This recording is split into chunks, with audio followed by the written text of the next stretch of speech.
We provide you the platform to turn your dreams into reality. Give wings to your aspirations with KR Mangalam University. Telangana के fire brand नेता और विधायक T Raja Singh ने Bharatiya Janata party से इस्तीफा दे दिया है। बताया जा रहा है कि उन्होंने यह फैसला पार्टी की नई नियुक्ति से नाराज होकर दिया। दरअसल बीजेपी ने तेलंगाना में पार्टी के नए प्रदेश अध्यक्ष के तौर पर एन रामचंद्र राव के नाम पर मोहर लगाई। टी राजा सिंह इस फैसले से खुश नहीं थे। उन्हें लग रहा था कि पार्टी में उनका योगदान नजरअंदाज किया गया है। इसी नाराजगी के चलते टी राजा सिंह ने बीजेपी के मौजूदा प्रदेश अध्यक्ष बंडी संजय कुमार को अपना इस्तीफा भेज दिया। उनका कहना था कि ये पार्टी में बने रहना ठीक नहीं समझते।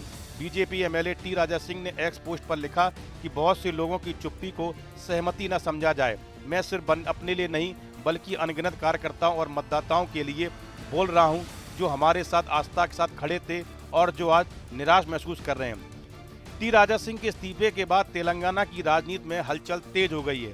वे राज्य के हिंदुत्व के चेहरे के तौर पर जाने जाते हैं और पार्टी के लिए आक्रामक तेवर वाले नेता माने जाते रहे हैं।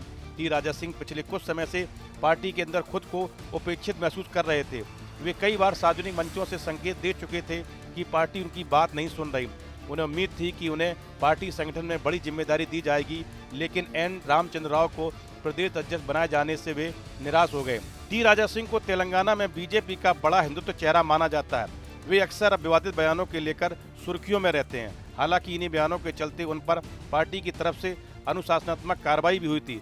बावजूद इसके उनका ग्रासरूट स्तर पर अच्छा जनाधार माना जाता है। उनके इस्तीफे को कई राजनीतिक विशेषज्ञ बड़ा झटका मान रहे हैं, खासकर तब जब तेलंगाना में पार्टी अपनी पकड़ मजबूत करने की कोशिश कर रही है।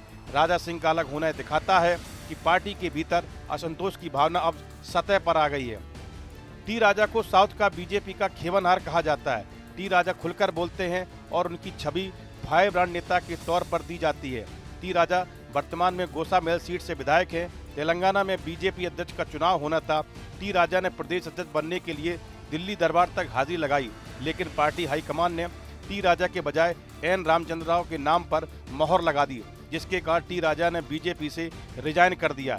टी राजा ने कुछ दिन पहले कहा था कि मैं भी अध्यक्ष पद की मांग करूंगा। वे इसे दे या न दें, ये उन पर निर्भर है। मैं 1995 से हिंदू वाहिनी से जुड़ा हूं और 2009 तक इसके फिजिकल चीफ के पद पर रहा।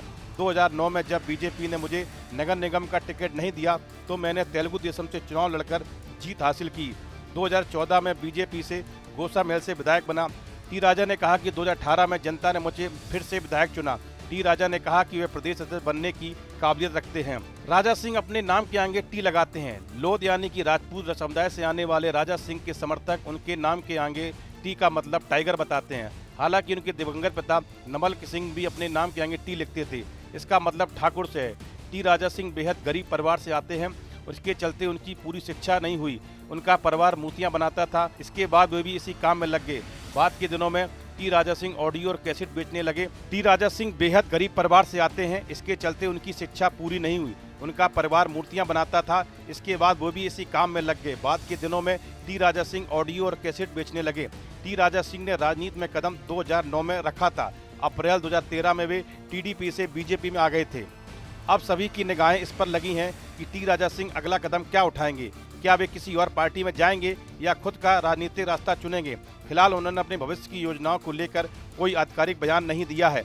इस वीडियो में फिलहाल इतना ही। आप बने रहिए न्यूज नेशन के डिजिटल प्लेटफॉर्म के साथ, जहां भक्ति है हर शब्द में, कथाओं में छिपे हैं दिव्य रहस्य और ज्योतिष देता है जीवन को दिशा। धर्म से जुड़ी हर बातों को जानने के लिए हमारे चैनल स्तुति को सब्सक्राइब करें। चैनल पर जाने के लिए इस लिंक पर क्लिक करें।